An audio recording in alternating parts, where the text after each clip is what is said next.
আসসালামু আলাইকুম। দেখেন, এটা হচ্ছে যে আমাদের বাসাটা দোতলা। হ্যাঁ, আমাদের দোতলায় পানি ঢুকে যাচ্ছে অলরেডি। ওইদিকে সব ঢুকেছে। এই বাসাগুলোর ভিতরে মানুষের হাহাকার।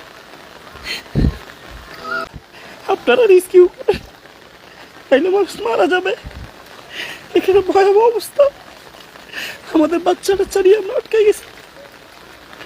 শত শত মানুষ, আমরা তো তাও এখনো আছি দোতলার মধ্যে। অন্য পাশে একতলা ডুবে গেছে। যারা আরো একটু নিচু অবস্থায় আছে তাদের অবস্থা খুব করুণ। বাচ্চা নিয়ে, বয়স্ক নিয়ে। আমার আম্মা বলতেছে 70 বছর এরকম। দেখেন, এই দেখেন দোতলায় উল্টে পানি উঠে গেছে। যেভাবে পারেন ট্রলার ছাড়া এখানে উদ্ধার করার কোনো উপায় নেই। আপনারা র্যাব সেনাবাহিনী, কোস্টগার্ড, বিজিবি। আসসালামু আলাইকুম। আমাদের এখানে শেষ পর্যন্ত পানি উঠে গেছে। সবচেয়ে উঁচু জায়গা ছিল এখানে অনেক মানুষ, এই এলাকার শত শত মানুষ বর্তমানে আশ্রয় নিয়েছে। ভিতরে 2টা বাড়ি পুরা পরিপূর্ণ আছে। আমাদের বাসায়ও, আমার দেখার ওখানেও পুরা মানুষজন। এখানে পানি উঠার কোনো অবস্থায় কথা না। এখানেও পানি উঠে গেছে। রাস্তায় অবস্থা আরো ভয়াবহ। অনেক মানুষ ফোন দিয়ে কান্নাকাটি করতেছে। আমরা নৌকা বা ট্রলারের জন্য রিস্কি করতে পারতেছি না। দূর দূরান্তে অনেক মানুষ আটকে গেছে, বাচ্চার বয়স্কদের নিয়ে। এই যে দেখেন, সারা মানুষের হাহাকার। কে কোন দিকে যাবে, কোন দিকে ছুটবে অবস্থা। মোবাইলে চার্জ নাই। হয়তো আপনাদের সাথে এই বন্যার অবস্থা শেয়ারও করতে পারবো না। মোবাইলে চার্জ নাই, বিদ্যুৎ তো নাই।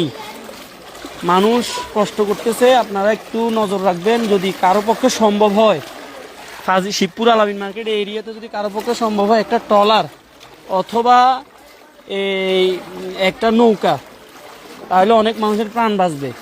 এই আমাদের বুইয়াহাটের দিকে অবস্থা আরো ভয়াবহ। বুইয়াহাট, মটুবি ইউনিয়নের দিকে অবস্থা আরো ভয়াবহ। এবং কি পশুরাম, ফুলগাজী, ছাগলের দিকে তো আরো বেশি ভয়াবহ। এখানে অনেক মানুষ পানিবন্দী।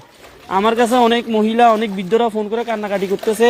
নিজের কাছে খুব বেশি খারাপ লাগতেছে। কোনো সহযোগিতা করতে পারতেছি না। আমাদের কাছে ট্রলার বা নৌকা নাই। এদেরকে রিস্কিউ করতে হলে ট্রলার এবং নৌকা বাধ্যতামূলক। আশপাশে যারা ছিল তাদেরকে আমরা আমাদের ফোরকানিয়া এতিমখানাতে আশ্রয় দিছি। আমার ছোট চাচার এখানে আছে, আমাদের বাসায় আছে, দাউদ কাকার এখানে আছে, যাদের দোতলা 3তলা বাড়ি আছে। এখানে অনেক মানুষ আছে। কোনোরকম এখানে রাত্রি যাপন করার জন্য আসছে। আপনারা এই তো আছি। আপনি কোন দিকে যাইতেছেন? আচ্ছা, ঠিক আছে, যান, একটু দেখে যাই। এই যে দেখেন, এই একটা বাচ্চা নিয়ে, দেখেন এই একটা কোলের বাচ্চা। আপনি কোন দিকে যাইতেছেন? এখানে চলেন, এখানে যান, এখানে দোতলায় যান। আসুক, সবাই আসুক। এখানে দোতলা আসেন। কোন রকম কষ্ট থাকেন, অথবা আমাদের বাসায় চলে যান, আমাদের বাড়িতে চলে যান, নাইলে আমার সাথে আসেন।